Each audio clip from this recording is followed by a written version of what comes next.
So let's start out by just learning a little bit about who gives to charity. And interesting, this is actually hard to find much about. The National Center for Charitable Statistics is a slow-moving organization. The most recent things I can find were from 2013. You can get access to more recent data, but it's millions of cells of a spreadsheet with no explanation. Fortunately, I found someone else who had looked at it and pulled some information out of it. And they found that if you look at people whose adjusted gross income is 45,000, on average, they get 4% of income to and the next two similar.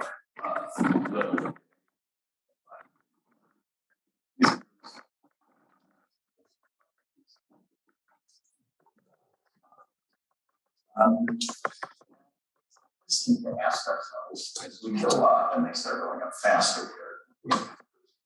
What point will we get back to 4% or maybe even exceed it? What point will we exceed it? So if you look at the next three groups, which goes from 60,000 to 75, then to 100, then to 200,000, these three groups, how many of us think that somewhere in here will exceed the 4% level? Right? No? Okay, so what about the next groups, the 200 to 250 and 250 to 1 million? So you get to 1 million. How many people think on average they give people more than 4%? Well, no. So, no. And then what about 1 to 2 million or 2 million to 5 million? Okay, now are they going to give 4% if the doesn't come? Let's hope so. And then surely about 5 to 10 million, right? No, actually not. It's not until you get to an average adjusted gross income of over $10 million that people again are as generous on a percentage basis as those making 45 to 50,000 a year. And you can think of some reasons why this might be so, but still, it seems odd. So I actually don't know a lot more to say about this, but when I found it, I thought, I gotta share this. But what we're gonna focus on today is some of the techniques we might use to enhance our giving by taking advantage of tax savings.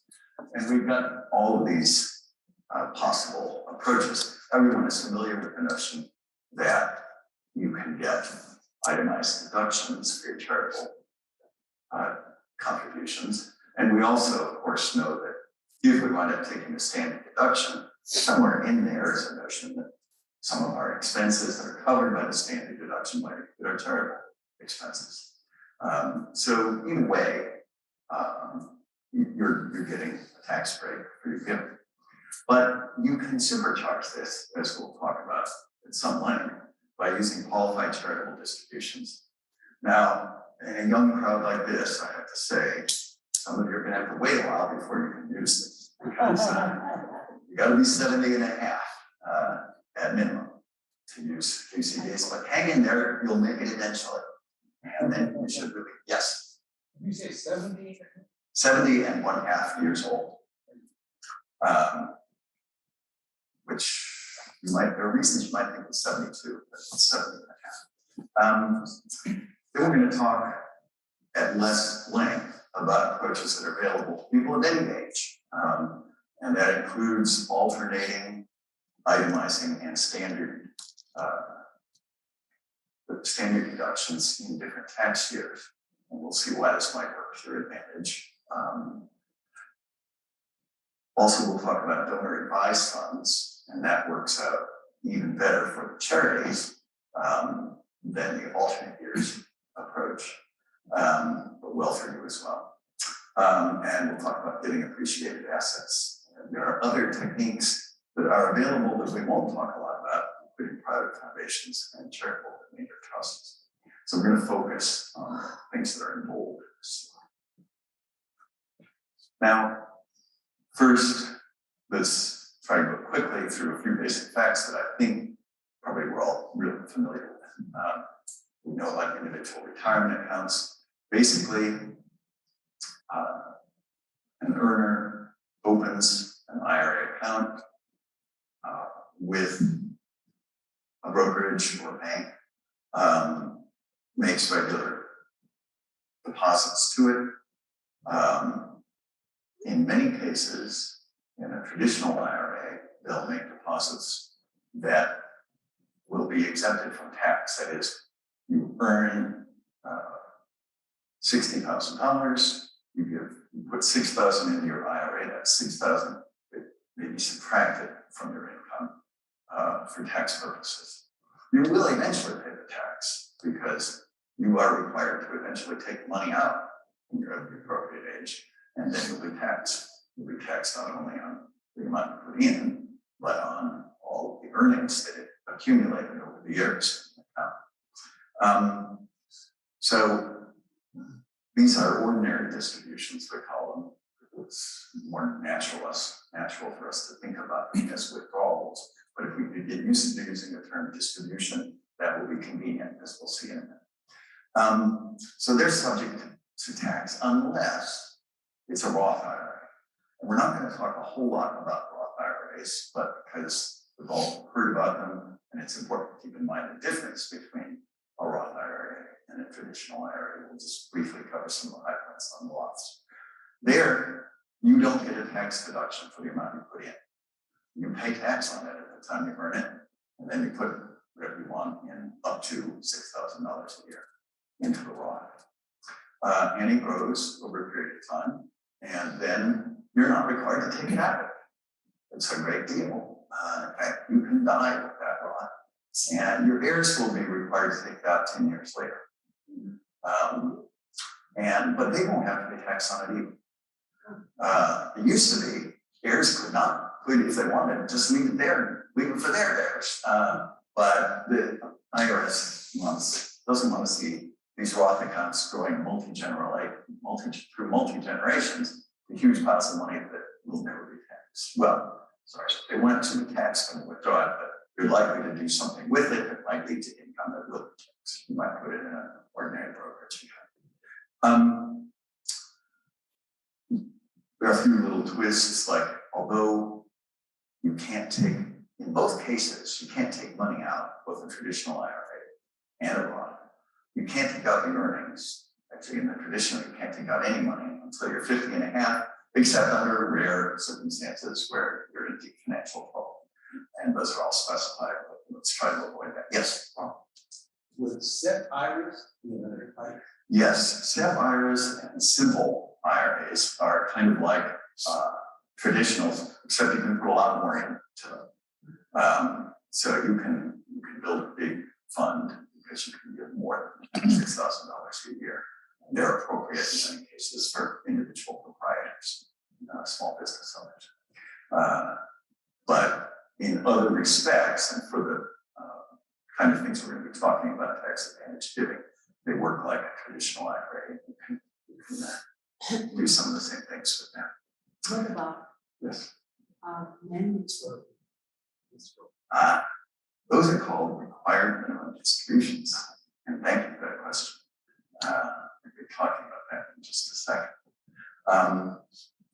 So actually, we'll talk about it right now.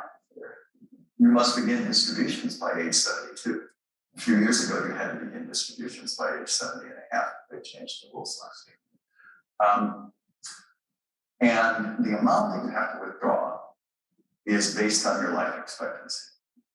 Not your particular life expectancy, but the life expectancy of the average person of your age. And it's actually the way they've set it up, it's a very healthy and long-lived person of your age. So you're not required to take out huge amounts. In your first year at 70 and a half, you have to take out about 4.1%. And it gradually increases at the end of the year. The IRS says, hey, how much you got in all your IRAs, not including Roths, but all the IRAs that are subject to tax, that's what they count. You total that all up, you show that number on your tax form, And then next year, they check to see if they're 72 or older. You took out the percentage that you are required to take out given your age from that total. And if you didn't, there are consequences. Yes. So there are about 60 million IRAs out there, half are owned by women, half by men. The average balance is about $150,000. The median balance is $65,000. Older people tend to have more. Richer people, big surprise, tend to have larger IRAs. So there's those IRAs. And there are a few really big ones out there. There's about 9,000 people in 2014 who had IRA accounts of over $5 million. In almost every case, these were rollover IRAs, which means that someone had an employer-sponsored plan like a 401k, and sometime around or after retirement, they put it into an IRA. Yes? I just read something the other day. It said your initial distribution has to be the year after you turn 73. So it's actually 73. So, yes, but here's what happens if you wait. The year you turn, you're 73, you'll now have to take 2 distributions. One before April 15th for the previous year. You only get to do this one time. And the other one for the current year. And if you have substantial assets, taking 2 distributions in 1 year could push you up into a higher marginal tax bracket. You may actually wind up paying more tax by waiting a year than if you took it earlier. You took the required distribution earlier. But, you know, if you think the stock market's really on a roll and it's worth paying some extra tax, because it's going to go up so much this year, then you can hang it and do it that way. That's the wonderful thing about individual retirement accounts is that you can't blame anybody else, you know, doing all these decisions with it. And that's why some people like having investment advisors, because then you can blame somebody else. So we just mentioned a minute ago, employer-sponsored retirement systems. So an obvious type that they used to have in the old days and still exists for people in the education industry in some cases, as a defined benefit plan. And that means that it's the employer's responsibility to pay you an amount that they promised. They made a promise to you, and we're going to give you 2% of your final year's salary for every year of service. So if you put in 50 years, we're going to pay you 100% of your top last year's salary as a defined benefit. That's a pretty generous plan, but some people have. But more common these days, employers don't want to say, we can't predict how our investments are going to work. We have to want to be on the hook for giving some promise like 100% of income in your retirement. So we'll just promise to put some money in. You can decide whether you're going to put it all in Hungarian bonds or South American equities, whatever you want to do in your 403b, as long as you can find a fund in our plan that offers you those options, then you can make that decision. So that's what happens with 401k plans. Usually both the employee and the employer put something into it. Typically it's a matching plan where maybe the employer gets 50% of whatever the employee does every year, and the employee gets to decide how to invest. 403b plans are very much like 401k plans. It's just they're offered by universities and research hospitals, nonprofit institutions. And except sometimes some of those plans are considerably more generous. The employer sometimes give up 200% of a match of whatever the employee does. So the other problem with the 401ks is that when the stock market goes down, it's usually because there's some problem like a recession going on. And companies don't have as much cash lying around to do things with. And they sometimes say, oh, now while the market is depressed and stocks are really cheap, we're going to stop matching your contributions because we're not sure we can afford to do so. So that's a possible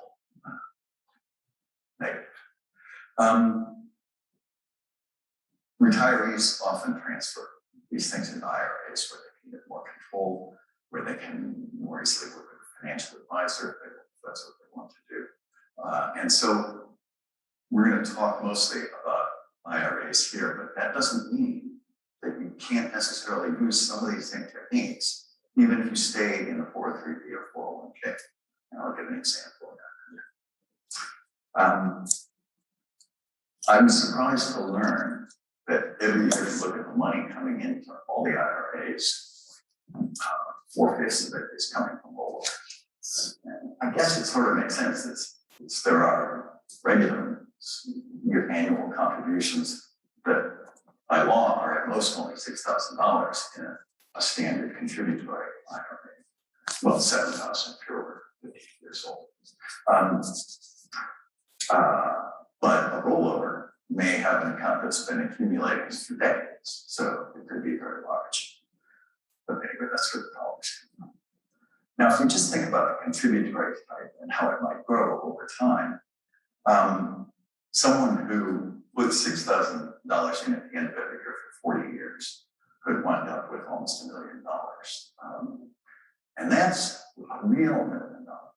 That's inflation adjusted $1 million, because I'm estimating here that in real life, your get nominal returns of about 8%. If you had, say, 70% in stocks and 30% in bonds. And on average, you're going to have 2% inflation. So your real growth will be 6% in real terms. And the account balance isn't going to say that. It's going to say something bigger, but it's going to buy that much worth of spending. Does that make sense? All right. So good deal. But you're going to have to pay tax on your withdrawals. Now, the way Congress, I guess we've already covered this, the way Congress made sure that they would get to collect the taxes, they required you to start thinking it up when you're 78 or 9. Originally, now at age 72. And of course, you can take more. And if you're going to take much more, you should certainly work with a financial planner to make sure that you're not going to take so much money that you won't be able to live financially when you're older. One advantage of taking the R&D is that no matter how badly the stock market behaves, your whole account doesn't go to zero. You may get a lot less next year when you take 4.2% instead of 4.1%, but it won't go to zero. Eventually, the market will come back. So you will have some funding. So distributions are subject to tax if they're ordinary distributions, which we can think of as withdrawals. But they're not subject to tax if they're qualified charitable distributions.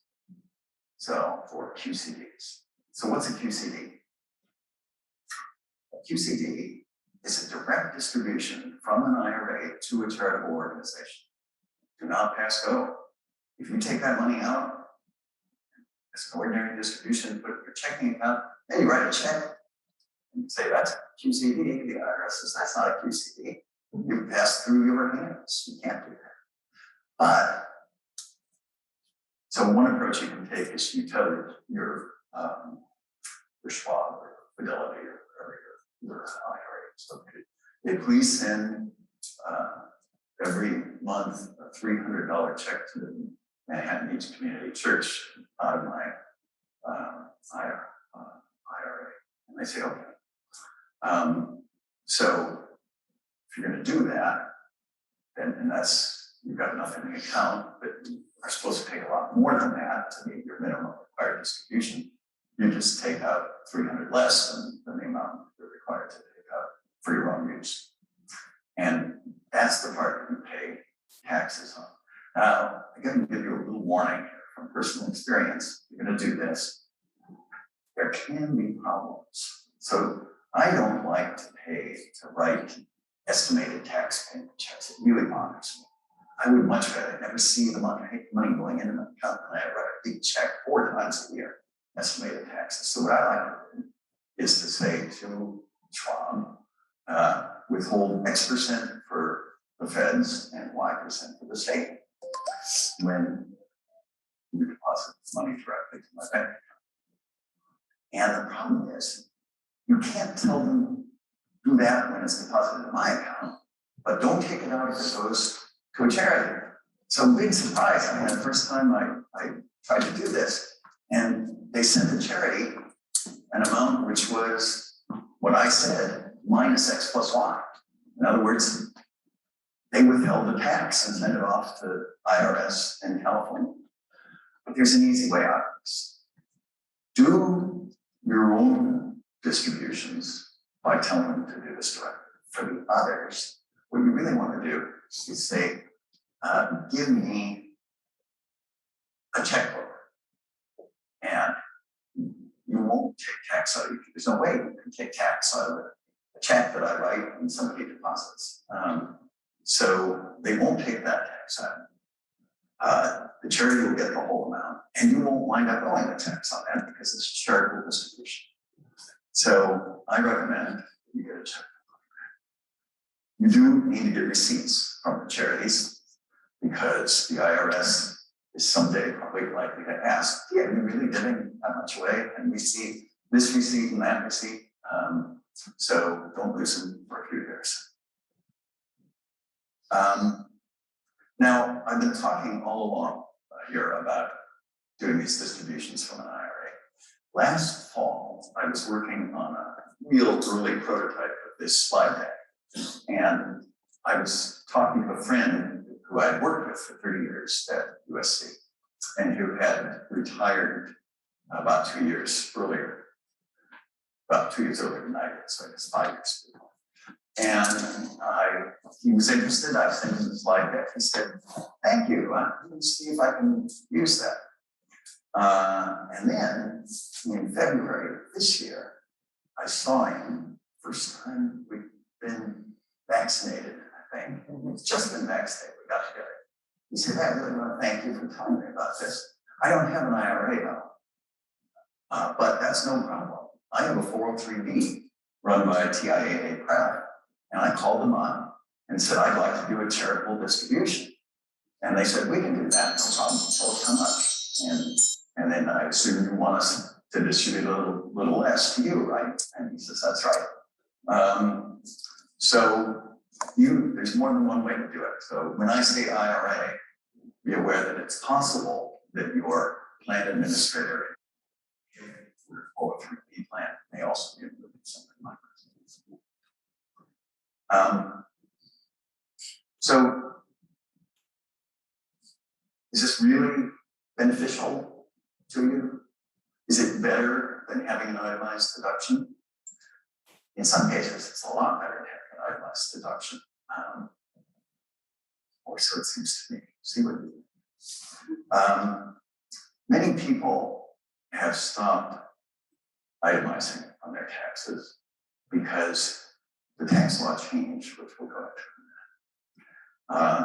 So in the old days, before 2018, everyone or their tax preparer had to decide every time they were doing taxes, gee, this year, are we going to itemize deductions or not? And you saved all your itemizable receipts. And we're not talking about your business expenses. They don't fit in here. That's all done in your Schedule C. But your local taxes, property tax, your state income tax, you add these all up.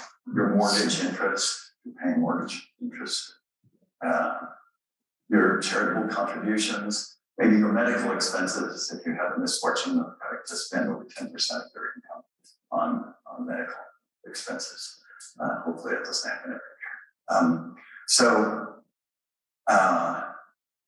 You total these all up. If it's bigger than the standard deduction amount, then of course you're itemized.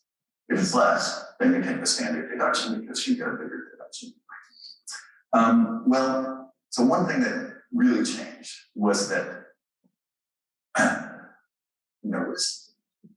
Congress decided that people in places like California were greedily ripping off the system. They were exploiting people in Kentucky by having these luxury states with all kinds of services and big taxes to pay for it. And poor Kentuckians that didn't have all those things were subsidizing the Californians. So they capped the SALT, as it's called, state and local tax deduction, at $10,000. Now, it's not unusual in California for people to have $18,000 in state income tax and $7,000 in property tax, $25,000 right there, and it can be a whole lot higher than that. In fact, it's amazing. The problem with it, well, never mind. So that's all right. They shrank it way down. Boom, only 10,000.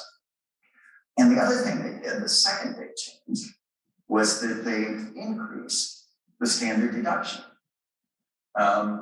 Where now, if you're over 65, your standard deduction, like for a couple, is $27,800. So it's not a lot of people wind up all of a sudden are now taking a standard deduction.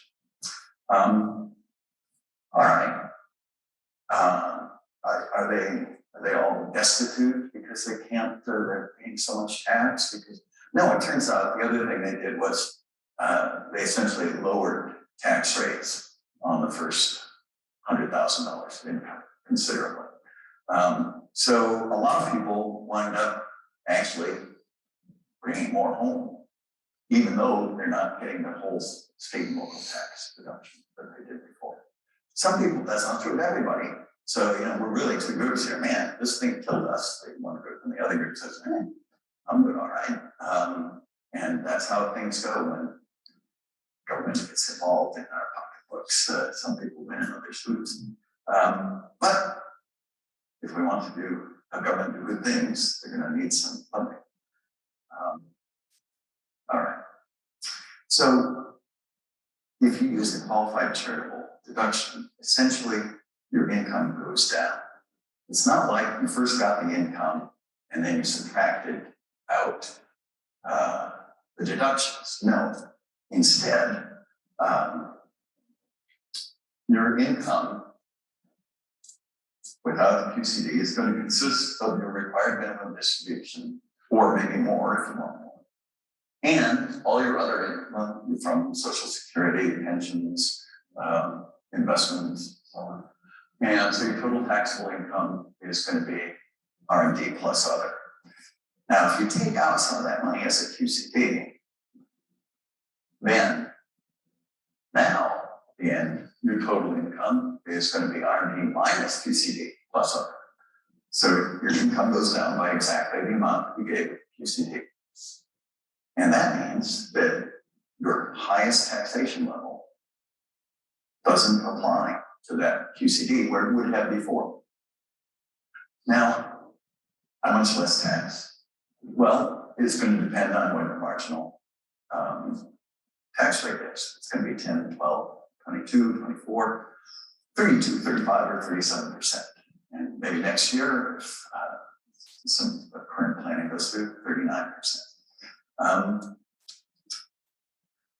So your tax savings is your marginal rate times your qualified charitable distribution. Let's go back for a second.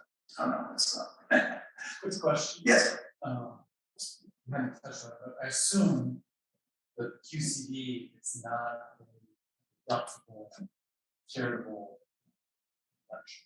And scheme it's like Right. being excluded from it. That's right. You can't both take it off your income and try to take it in as a deduction. And just as an aside, even if you're doing the QCDs, the one thing about the QCDs is that so far, it seems to me the only way I can do it, we can do it, I should say, is by writing checks on our accounts. And that's the practical way of doing it. There are some charities that just really want you to use a credit card. And sometimes you really want to do that. I want to get these guys $100 or something because it seems like they're doing good work, and it's too much hassle to call them up and get an address to mail the check to.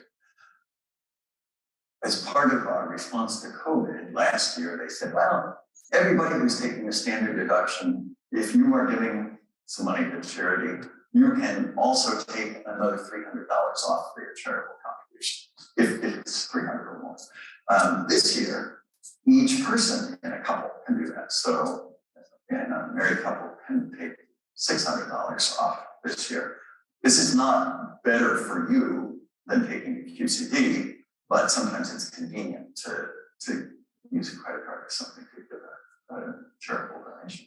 So up to that amount, you can still do it. So are you saying that it's better to pay with the credit card than write a check? I like checks. I mean, it's easy to keep track of that way. You don't forget. You don't have to pour through your credit card statements. Although hopefully they sent you a letter that reminds you that you gave them and they're thanking you. It's just more that some charities don't really make it easy to find out where they are and to send them money by mail.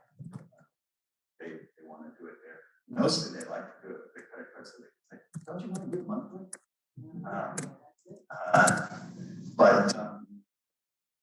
So anyway, that's an aside, but if you want to get a little money out, you can still get this extra benefit. It's not even clear that they're going to do this after this year, but this year you can get $300 each.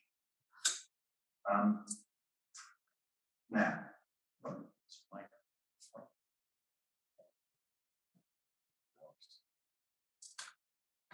this is a movie is on. Sorry. I got to stick my chin in. All right.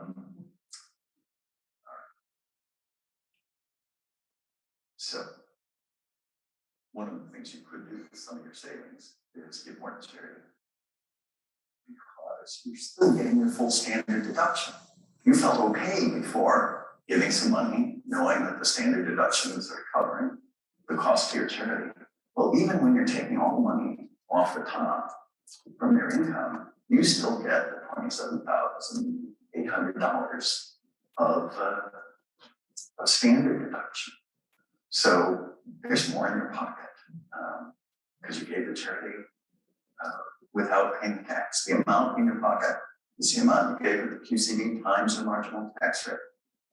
So let's consider a particular example. Here's Barney and Betty Russell, who are a retired couple. And they've got $18,250 in ordinary distributions they're required to take. And they've got other retirement income, brings their total retirement income to $206,250. They subtract their standard deduction, they owe tax on the remaining $178,450, and that tax is $30,870. And they say, no, let's not do it that way. Let's take the $4,000 that we're already giving to charity out from the top. Let's give it as a QCD. So now the tax on our income total is going to be $29,910. That's a $960 tax state. We're still giving the same $4,000. We still have the same amount to spend. I mean, the $4,000 was gone. We set it up before. The $4,000 is gone when we set it as a QCD. But we're paying less tax than liquidity. We're paying less tax because we're getting the full standard deduction and we're giving separately. Does this seem wrong? I don't know. It's not wrong because we could get more. We could take some of that $960 and give more to charity. So that's what Barney and Betty decided to do. They decided, we'll go to Montianos a couple of times, but we'll also get another $500 to charity. So that's kind of neat. Now, I wasn't quite sure. I was thinking of something on this. So when we started doing this in 2018, it just a little bit, we were in 2019, more. Just feeling what we need. We got totally good fun. So here's another example. It's really the same sort of thing. Fred got to be the operations manager at the party, so he got to retire with a pretty good benefit plan, making a lot of money. in retirement, they're at 32% tax rate. They've been happily giving $10,000 a year. It fits into their standard deduction. They say, yeah, it's okay. Our actual expenses are still less than the standard deduction, so it's fine. But now they switch and do it as a QCD. And that means their tax savings is 32% times 10,000, 3,200. They give $700 worth more of Christmas presents to their grandkids, and they get another $2,500 to charity. And it's no skin off their nose. Now, what's it look like to the IRS? This is part of the 1040 form, and I just haven't filled in anything except this is from Barney and Betty's taxes. And I haven't filled in their pensions and annuities and their Social Security benefits, which you go here. The taxable amount of Social Security would be 85% of what they actually got from Social Security. But the important difference is that now they've got IRA distributions of $1,850, and the IRS is checking for this. They looked at your total IRAs last year. They looked at Barney and Betty's required distributions that were, say, 4.2% times that amount, the total, and that came to $18,250.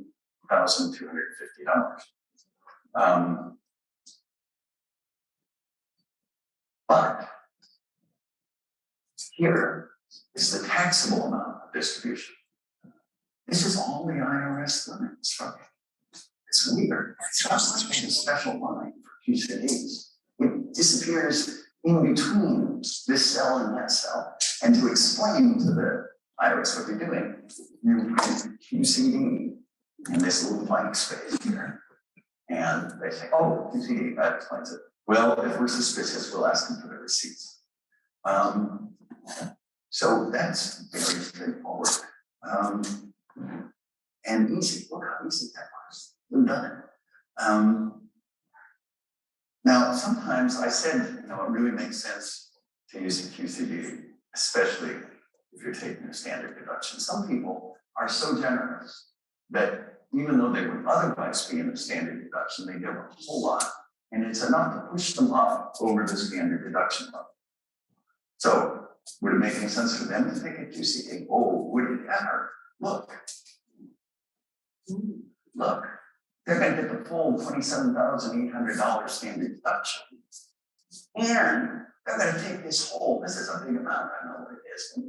Maybe it's $17,000, $18,000 to give away. They're going to take it off the top.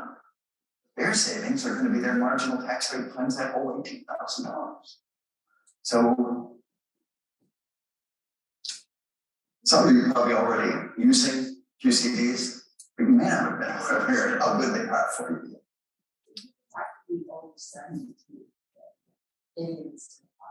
No. So interestingly, it was originally 70 and a half. So when they changed the rule where the minimum distributions were at 72, and this interesting case of people who just the year before had been required to get it because they were 70 and a half. Now they're only 71. So they only have to take an R&D. Well, maybe they got used to QCDs the year before. They liked it, they loved doing that way. Congress said, okay, we can't take it away from them. So they left the QCD limitation at age 70 and a half. So you do have to be 70 and a half, but hang on, they'll get there. And don't forget.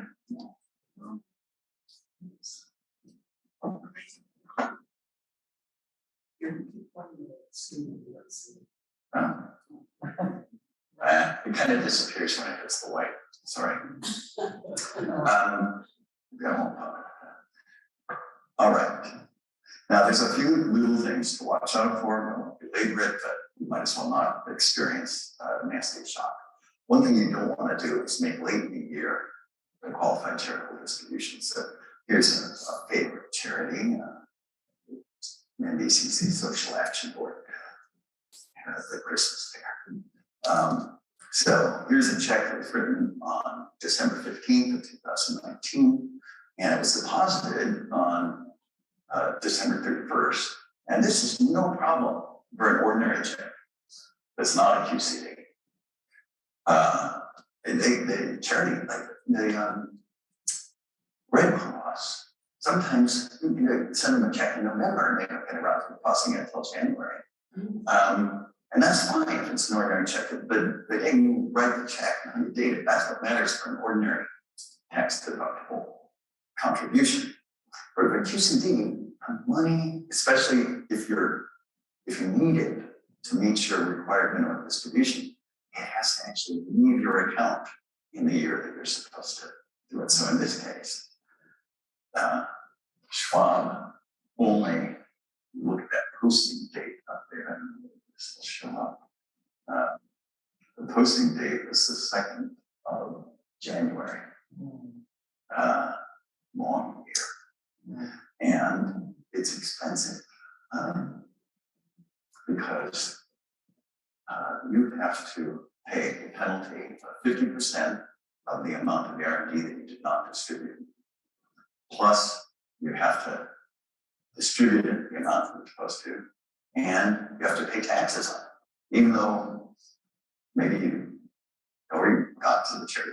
So you can go to the IRS and get down on your knees and beg for forgiveness and a little, and sometimes you get bakshish and sometimes you don't.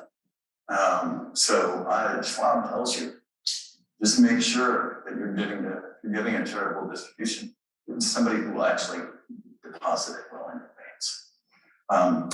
It turned out we were okay on this because we gave a little bit more than the required minimum distribution. We distributed a tiny bit more than the required. All right, so is this all clear? Any questions about that? What about state income taxes? It's very straightforward. California income tax return starts by saying transcribe your income from the federal. See, that number already has your PCTs gone. So California just starts out from exactly the same place the feds start out. No hassle. Now,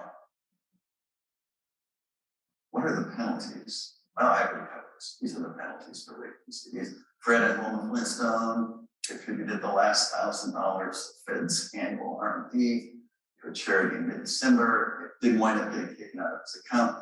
He owes $500, the 50% penalty for the amount of shortfall, $1,000 shortfall in the R&D. And he's in 34% tax bracket in there, so that's $340. And California takes down $3 off, so it's $943 gone. Just don't do that. We like to give monthly checks to MECC, but we don't give a December check. We give a November 1st check that's twice as big as normal. So it's got lots of time to get it deposited. Now, so far, we've just been talking about QCDs, and this is right because this one is so sweet. I think I really want everybody to know about it. But for the youngsters in the crowd, and all of us, there are things anybody can do. It's not restricted to age 7, 8 and a half. So you can give appreciated assets. We'll see why that's beneficial in a second. You can use a donor advised fund, and that tends to work particularly well along with giving appreciated assets. Or you can make a charity the beneficiary of your IRA. You can split your IRA into 3 IRAs of different sizes and make one of them have a beneficiary for one be your children, and beneficiary for another be one charity, beneficiary for another be another charity. So you get lots of flexibility. We'll see about whether it makes sense to do that. It makes sense to do it if that's what you want to do, but there's some cases where it might be financially smart too. So suppose you are, you like to dabble a little in investments. And last year, around the end of August, we thought, man, GameStop stock, that might go somewhere. It might go up 20 or even 30% because there's going to be these new Xboxes and PlayStations, and people are going to want to buy software for them. And or they may just go buy the boxes themselves at their neighborhood GameStop down there. So it's been languishing as a stock for a while. You pay $4.50 for it, $100, and you're thinking, yeah, I'll check back in a year, and maybe it's gone up 30%. I'll feel really good. But somehow you notice, maybe you hear on the news that there's this investor forum on Reddit where all these millennials who are home bored during the pandemic, and they start trading stocks and advising each other. And one of them says, you know what? That GameStop, that's a pretty good company. You know, it's right there around the corner. And these hedge funds, the evil hedge funds, are shorting it. They're borrowing the shares and selling them, and they're borrowing more and selling them. They're driving the price down. We can drive it up. Let's all just buy small quantities, 100 share lots at a time, over and over again for higher prices. Just keep offering more. Those hedge funds, eventually, their bankers are going to say, you owe too much money. You have to buy that stock back. And they'll pay whatever it costs. You didn't know this was happening. You heard something. You look it up. It's now $354.50 a share. You say, whoa, I made $70,000 on my $900 investment. And your investment advisor says, this is crazy. First of all, stocks are probably worthless. But even if it's not, it's too big a percentage of your total portfolio. Sell at least half. You say, wow, okay, I'm gonna sell $35,000 worth. Well, it's a short-term holding. Hasn't been a year. If it had been a year, you'd only be paying 15% capital gains tax, because in the short term, you're going to pay the marginal tax rate. And the marginal tax rate from California is going to charge you the same rate, whether it's a dividend or a long-term gain or a short-term gain. But a lot of federal tax. So you don't want to pay all of that, and you do like giving to charity.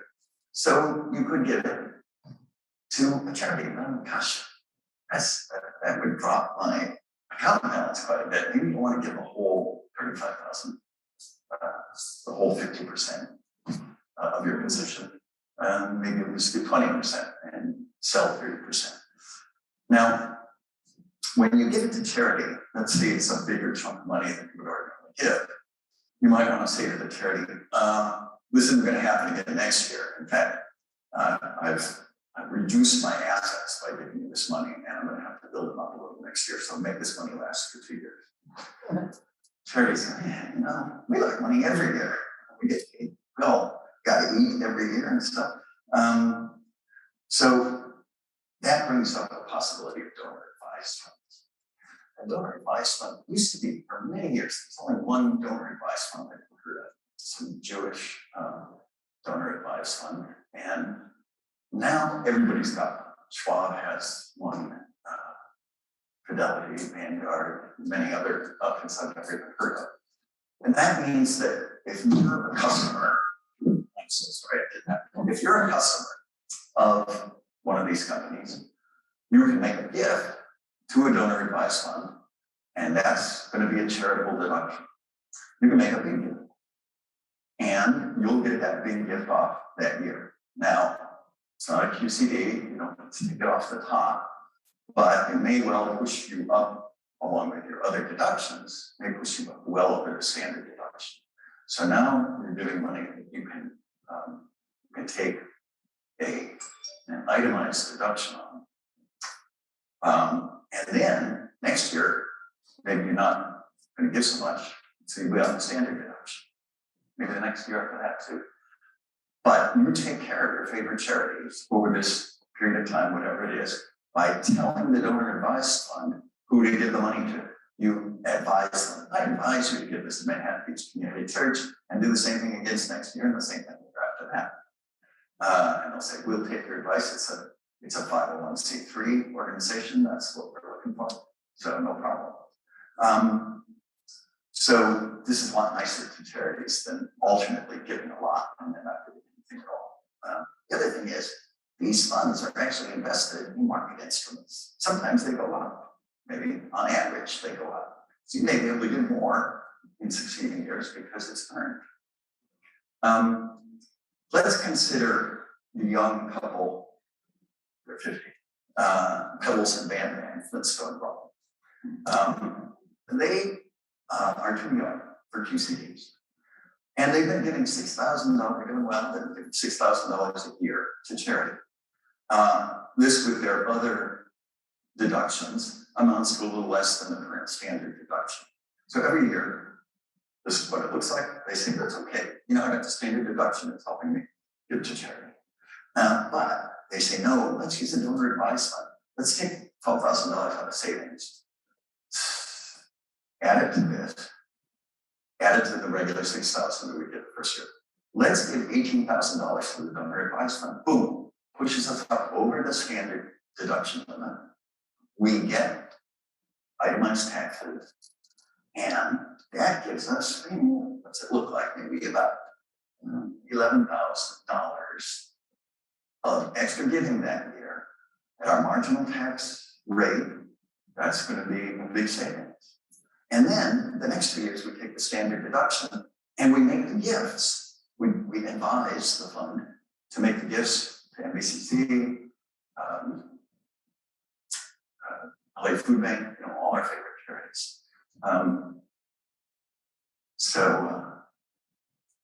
Everybody wins. All right. There are other more exotic things you can do. You could start a private foundation. Donald Trump did it. Why can't you? But hopefully you won't use it to buy fancy pictures of yourself. But if you're really smart, like Mr. Trump says he is, you'll get all your friends to contribute to the donation. It won't even be your money, well. So turns out very young. Anyway, never mind. He didn't buy pictures of himself.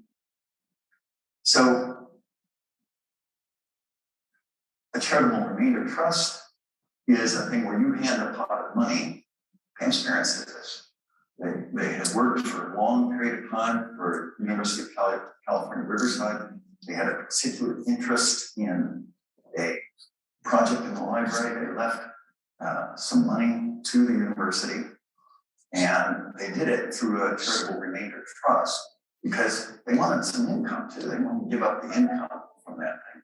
And essentially what it amounts to is it's some kind of annuity bundle where the remainder of the amount that they give that's left after they get to draw from it while they're alive is what the charity really winds up with. But at the time you make the gift, they estimate what that will be, and you get the tax benefit right then that year.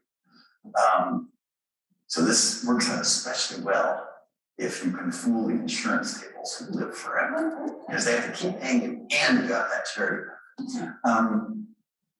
All right, I'm going to say about things like this is that you won't be doing these on your own. You will be working with smart, licensed people, and in some cases they're going to be selling you, and you want to find out what their compensation is for doing this for you. In fact, I would strongly recommend that you have a financial planner who can give you a sort of, can look on this with a gimlet eye and make sure that it's really what you want. So, is this presentation tax advice? No, I cannot give tax advice. I am only a tax-based giving enthusiast, not an expert. Look into it. Consult your tax advisor and your financial planner. And if you do anything especially exotic, talk to get advice from a fiduciary. Do we have any questions? Jim? A donor advised fund. You're setting aside a certain amount of money. You inform the IRA holder, or you inform the charity too? This money been set aside? You don't have to inform the charity, but you can do so. When you set aside, are you setting aside on behalf of a specific charity, or are you setting aside a certain amount of money? No, it's wonderfully flexible. It's a certain amount of money. So in the case of our, maybe somebody wants to contribute that whole $35,000 in profit from their little speculation with GameStop. They say, let's say they're Schwab, they say, Schwab, I want a donor advised fund account I'm here to take the $35,000 worth of GameStop out of here and put it in there. And they'll do that, and because you don't sell it, you give it, it's not yours anymore, so you don't pay a tax on the sale of it. The donor advised fund immediately sell it, they don't want that stuff. They want to own their standard S&P 500 fund, whatever it is they're investing in. They sell it, they put it into whatever they do. And then you say, you just, you can probably do it online. We haven't been doing this yet because we like Qcds.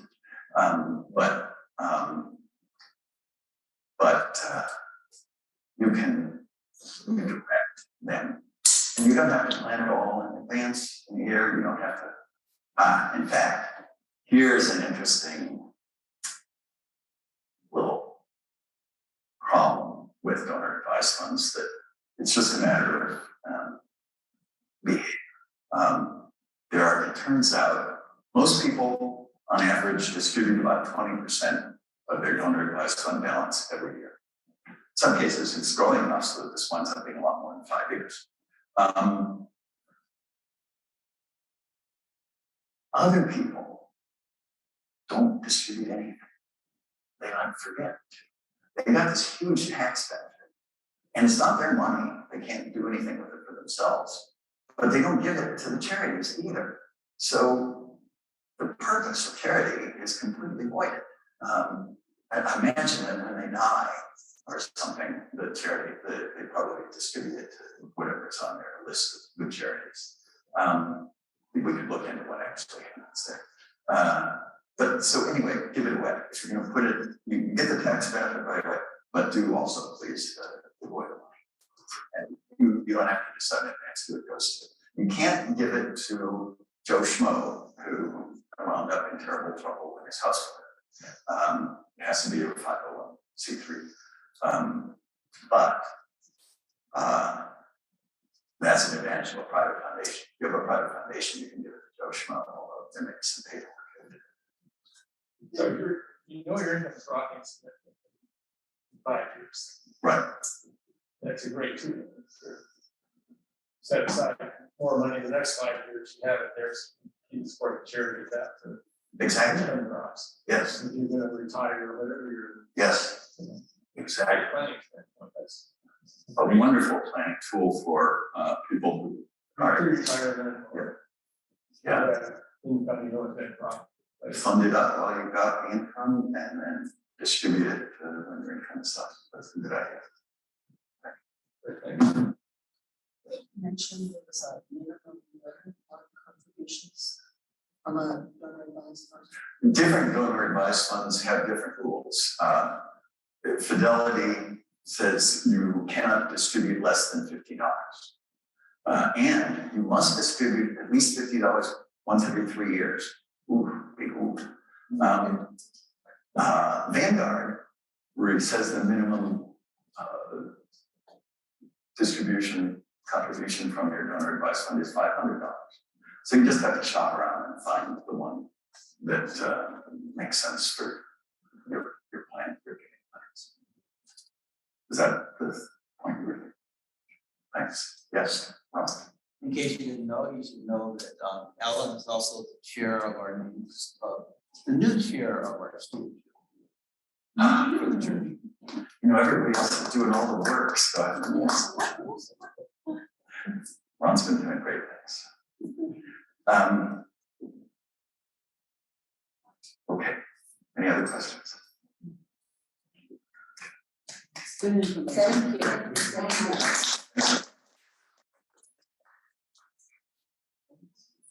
So next on the our presenter is Rick Shatner. And his topic will be what some of you don't probably never heard of, biophilia, which is the love of nature. The fact when people go on vacation, Who's the speaker again? biophilia. Rick Hefner. Rick Shatner. You know him? Yeah. I've heard of him. I definitely heard of it. Yeah. That's And famous. he's talking about how being in nature affects you positively. Improves their attitude, improves this. We, I don't want to say empathize, we connect, get a very positive response. by these out. And it's almost universal, almost. It becomes energized by being a nation. So that'll be his presentation, and he'll have a lot of data to back it up, Good, a lot of specifics. good. So Rick will do the Rick kind of thing. Rick kind of thing, okay. All right. So, thank you. Thank you.